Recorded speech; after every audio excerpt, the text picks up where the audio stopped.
नमस्कार दोस्तों, कैसे हैं आप। आज का वीडियो शुरू करने से पहले एक बार सब्सक्रिप्शन की घंटी को देख लीजिए, कहीं वह लाल तो नहीं। यदि वह लाल है तो उस खतरे की घंटी को दबाकर ग्रे कर दीजिए ताकि फायर सेफ्टी की कोई भी जानकारी आपसे छूटने न पाए।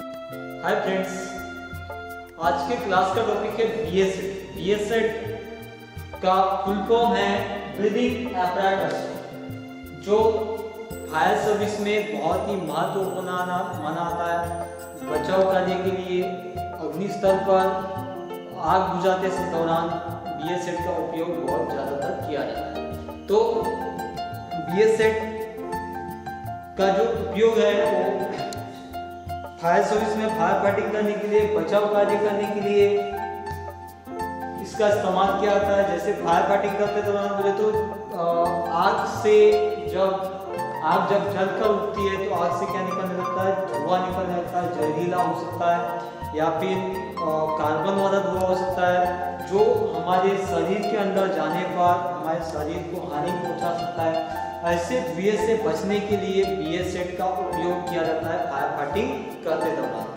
उसी प्रकार से अग्निशमक फायर सर्विस के जो व्यक्ति होते हैं उनको बचाव कार्य करना होता है। अलग अलग प्रकार के बचाव कार्य होते हैं। उन अलग अलग प्रकार के बचाव कार्यों में भी बीएसएड का उपयोग फायर सर्विस में किया जाता है। तो अब जहरीली गैसों में जैसे अमोनिया हो गई, क्लोरीन हो गई या फिर एसिडिक फ्यूम्स हो गया, ऐसे जगहों में प्रवेश करने के लिए हर एक फायरमैन के पास, फायर सर्विस के व्यक्तियों के पास बीएसएड होना चाहिए। बीएसएड की उसको पर्याप्त ऐसी जानकारी होनी चाहिए। किसी व्यक्ति को गटर लाइन से निकलना हो, मतलब बीएसएड का उपयोग श्वास लेने में हवा की कमी हो या ऐसी जगह जहाँ पे हवा की बहुत कमी महसूस हो रही हो, ऐसे जगहों में कार्य करने के लिए, ऐसी जगहों में बचाव कार्य करने के लिए भी बीएसएड का उपयोग किया जाता है।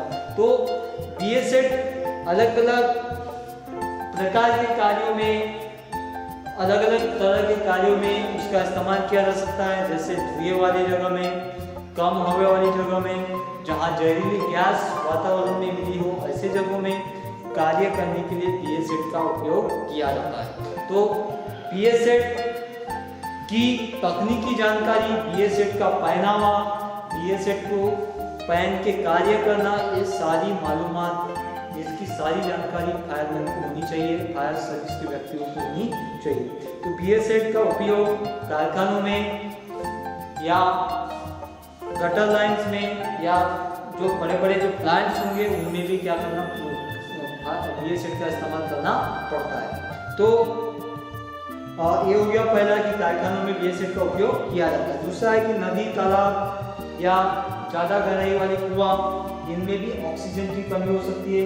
पानी में भी ऑक्सीजन नहीं होता, ऐसे जगहों में भी बीएसएड पहन के क्या किया जा सकता है, कार्य किया जा सकता है। सीवर लाइन्स में जब सफाई करना हो, कोई गटर लाइन्स हो जो जहाँ पे हवा की कमी हो या ऐसी जगहों में बंद हो, तो ऐसे जगहों में भी बीएसएड पहन के वहाँ पे कार्य किया जा सकता है।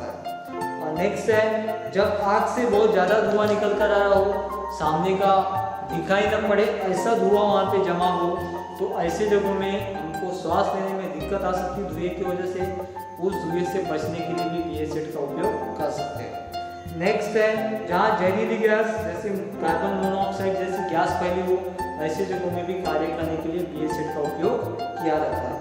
उसके बाद ऐसे जगह जहाँ पे बहुत ज़्यादा हवा की कमी महसूस हो रही हो, जैसे कि एक आदमी को जीवित रहने के लिए 19% हवा चाहिए, उतनी हवा उपलब्ध नहीं है, ऐसे जगहों में भी हम लोग क्या कर सकते हैं, बीएसएड पहन के कार्य कर सकते हैं। मतलब कन्फाइंड स्पेस में भी हम लोग बीएसएड के जरिए से कार्य कर सकते हैं। बीएसएड दो प्रकार के होते हैं। जो एक पहला होता है atmospheric बीएसएड,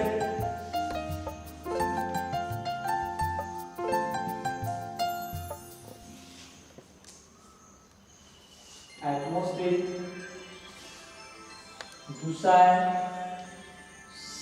self contained BS set. Atmospheric BS set में क्या क्या आ जाएंगे? Gas mask, respirators. ये BS सेट का जो यूज होता है वो कैसे होता है वो भी हमको जानना जरूरी है। तो एक प्रकार का मास्क, इसका काम होगा कि हमको मुंह और नाक में मान के रखना है, लगा के रखना है। जो वातावरण में जो दूषित हवा के साथ जो कुछ बारीक पार्टिकल्स या कार्बन मिले हो वो हमारे ऑक्सीजन के माध्यम से हमारे फेफड़ों तक ना पहुँचे, मतलब उस वातावरण के दूषित हवा को शुद्ध करके ही नेचुरल हवा, वातावरण की शुद्ध हवा हमारे शरीर तक पहुंचाने का कार्य कर सकता है एटमॉस्फेरिक गैस है, मतलब मास्क। ये हम लोग सिर्फ वातावरण की हवा ले रहे हैं लेकिन उसको फिल्टर करके ले रहे हैं, फिल्टर के माध्यम से कर रहे हैं एटमॉस्फेरिक मास्क की वजह से। जो वातावरण की हवा को हम लोग ले रहे हैं लेकिन फिल्टर करके, तो ऐसे प्रकार में आ जाता है एटमॉस्फेरिक। दूसरा है सेल्फ कंटेन। सेल्फ कंटेन में दो प्रकार के आते हैं, ओपन सर्किट और दूसरा है क्लोज सर्किट। ओपन सर्किट जो BS सेट है, सेल्फ कंटेन में क्या आएगा? Open circuit.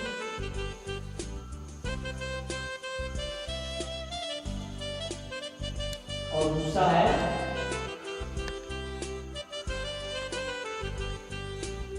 Close circuit.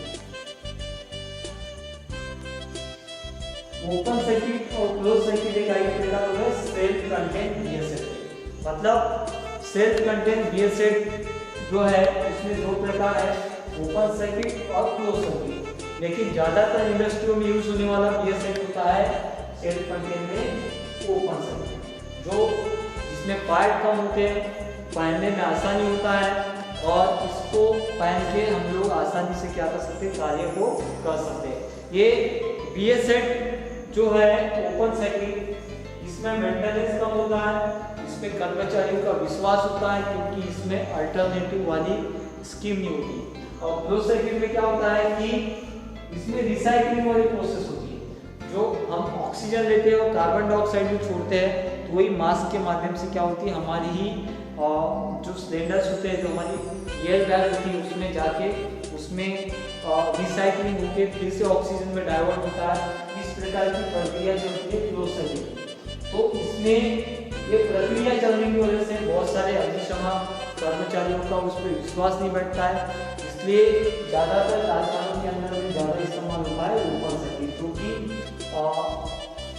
बहुत आसान होता है पहनने के लिए और इसका इस्तेमाल करने के लिए, इसलिए इसका इस्तेमाल ज़्यादातर किया जाता है।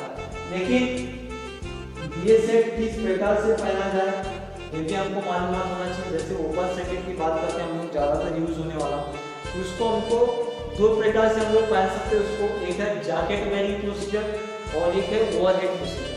दो तरह से हम पहन सकते हैं।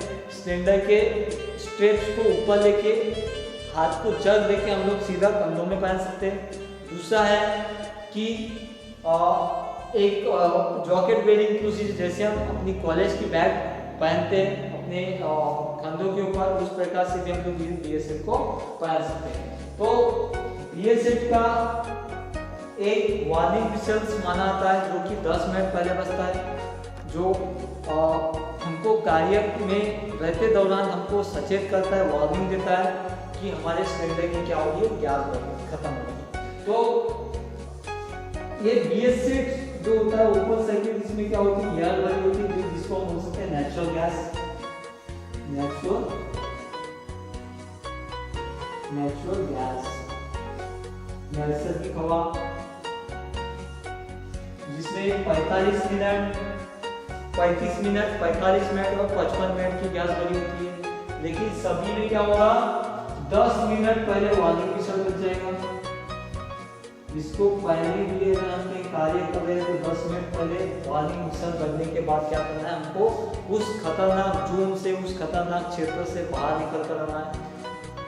तो इस प्रकार की सुविधाएं क्या होती है? BS सेट के अंदर होती है, जो कि अग्निशमन को इसके बारे में मालूमात होनी चाहिए। तो हर एक अग्निशमन को BS सेट का ज्ञान होना अनिवार्य है।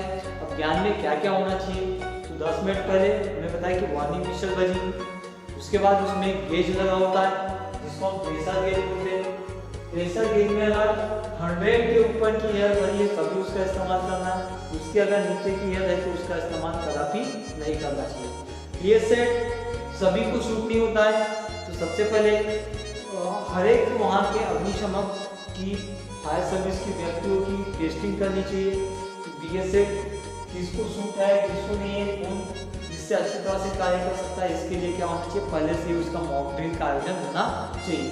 तो इस तरह से हमने इस टॉपिक के माध्यम, इस क्लास के माध्यम से हमने BS8 के टॉपिक के ऊपर में चर्चा की। अगले क्लास में हम लोग दूसरे नए चैप्टर के साथ में शुरुआत करेंगे। Thank you. और आगे ऐसा ही एक फायर सेफ्टी से संबंधित टॉपिक लेकर फिर से हाजिर होंगे। तब तक के लिए गुड बाय। जय हिंद, जय सुरक्षा।